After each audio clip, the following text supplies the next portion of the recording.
우리는 부족하지만 나귀처럼 귀하게 쓰일 수가 있습니다. 우리가 사는 외형적인 모습이 중요한 것이 아니라 우리 안에 정신이 중요한 것입니다.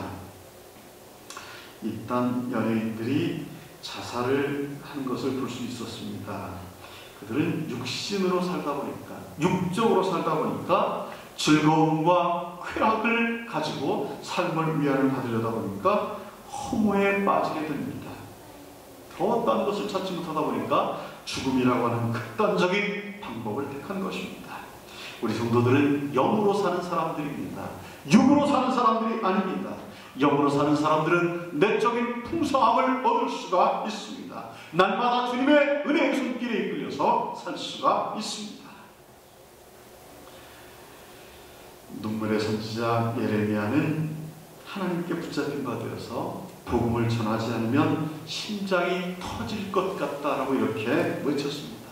얼마나 그 기쁜 소식을 외치지 않고서는 심장이 터질 듯한 그러한 괴로움을 느꼈겠습니까? 이사야 선지자는 3년 반 동안을 벗은 땅으로서 복음을 전했습니다. 신발을 신지 않고 이 구스 족속들에게 회개하라 라고 하면서 신발을 신지 않고 3년 반 동안 그는 복음을 증거했습니다. 천국의 비밀을 맛본 자들은 이렇게 이 땅에서 자신의 육신의 괴로움을 견딜 수가 있게 되는 것입니다. 로마서 7장 13절 말씀 가운데 보니까 네 지체를 불의의 병기로 드리지 말고 오직 너희 자신을 죽은 자 가운데서 다시 산 자와 같이 하나님께 드리며 너희 지체를 의의 병기로 드리라 라고 말씀하고 있습니다.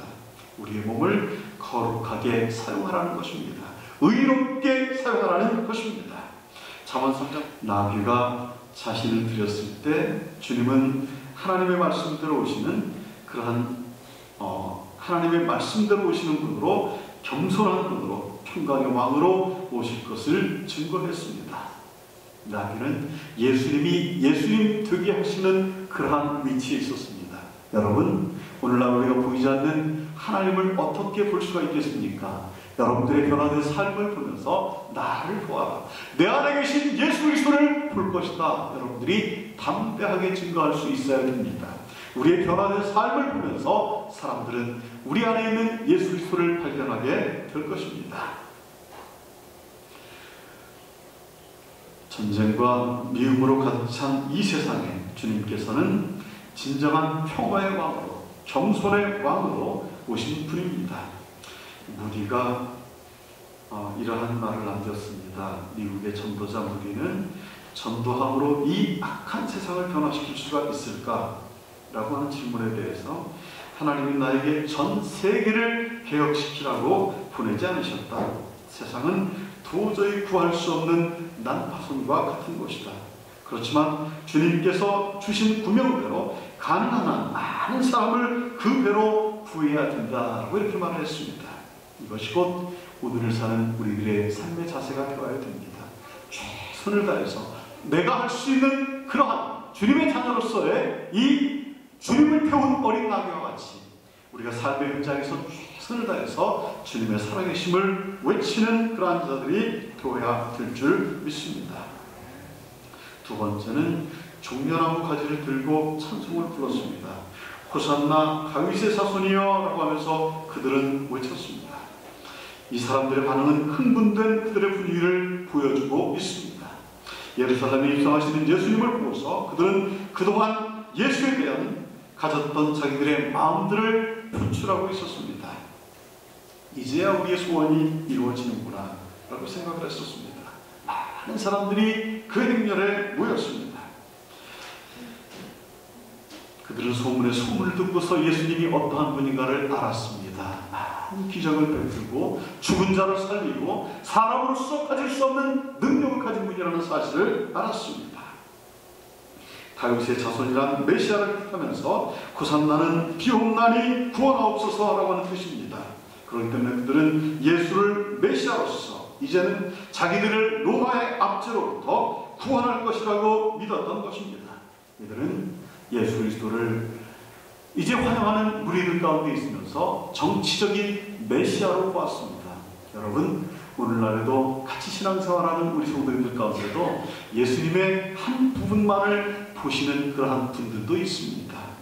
똑같이 이제 온 인류를 구원하기 위해서 나귀를 타고 예루살렘으로 입성하시는 그 예수님을 맞이하는 대열에 있으면서도 이들은 예수님을 정치적인 왕으로 생각을 했던 것입니다.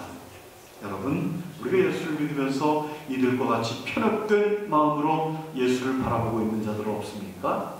예수님은 우리에게 복을 주시는 분이다. 예수님은 우리에게 병고침을 주시는 분이다. 예수님은 우리에게 자녀들의 건강을 지켜주시는 분이다. 물론 맞습니다. 그러나 근본적인 것은 예수님은 우리를 죄 가운데서 건져주시고 해방시켜주시고 하나님의 자녀로서 영원한 천국을 소망하면서 살아갈 수 있는 길을 열어주신 분이 예수 그리스도이십니다. 정치적인 메시아로서 예수님이 가지고 있던 힘과 능력을 의지했던 사람들은 예수님께서 로마의 병사들을 다 물리치고 이제 다윗의 나라를 재건할 것을 기대했습니다. 그래서 그들은 예수가 예루살렘으로 입성하시니까 드디어 올 것이 왔다라고 이렇게 생각을 했습니다. 천지가 개혁될 것이다 라고 이렇게 생각을 하고 있었습니다. 메시아인 예수님과 함께 거대한 로마 제국과 전쟁을 각오했습니다. 메시아인 그분이 신적인 본능으로 로마를 물리치고 승리할 것을 기대했습니다. 그리고 그로 인해서 누리게 될 다윗의 나라의 영광과 화려함을 기대했던 것입니다. 그러한 기대감으로 터질 것 같은 분위기의 함성이 다윗의 자손 예수여, 다윗의 자손 예수여 호산나 하는 음성 가운데 섞여 있었다는 것입니다. 오늘날도 우리가 주여 주여 부르지만 그 가운데는 내 욕심을 챙기면서 주님의 이름을 부르는 자들도 같이 섞여 있습니다. 주님을 따른다고 하면서 정작 주님과 같은 길을 걸어가고 있는 그러한 사람들이 많지 않다고 하는 것입니다. 다른 길을 걷고 있는 사람들이 많다고 하는 것입니다. 주님을 위해 일한다고 하면서도 주님의 뜻을 따라 행하지 않는 성도들이 있습니다. 화평케 하는 자의 사명을 감당하기 위해서 섬김과 고난을 당해함에도 불구하고 자기의 영광과 지배를 위해서 살아가는 성도들이 있습니다. 바로 이러한 영광을 위한 무리들입니다. 오늘 이 자리에는 귀한 분이 오시기로 하셨는데 아직 도착을 안 하셨습니다. 장로님께서도 기도하실 때 이렇게 기도를 하셨는데 어제 저에게 전화가 왔어요. 오늘 세송교회 예배에 참석을 하겠습니다 라고 하면서 김재균 국회의원께서 연락이 왔습니다. 그런데 아직 도착을 못했습니다. 저는 그분에게 이렇게 말씀을 드리고 싶었습니다. 제가 학교에서 공부를 할 때 문명란이라고 하는 여러분이 잘 아시는 근사님이 있었습니다. 이분이 한국에는 선생이라고 불릴 만한 사람은 딱 두 분밖에 없다라고 이렇게 말씀을 하셨습니다. 그래서 하나는 함석헌 선생님이고 하나는 김대중 선생님이다 라고 이렇게 이분 개인적으로 말씀을 하셨습니다.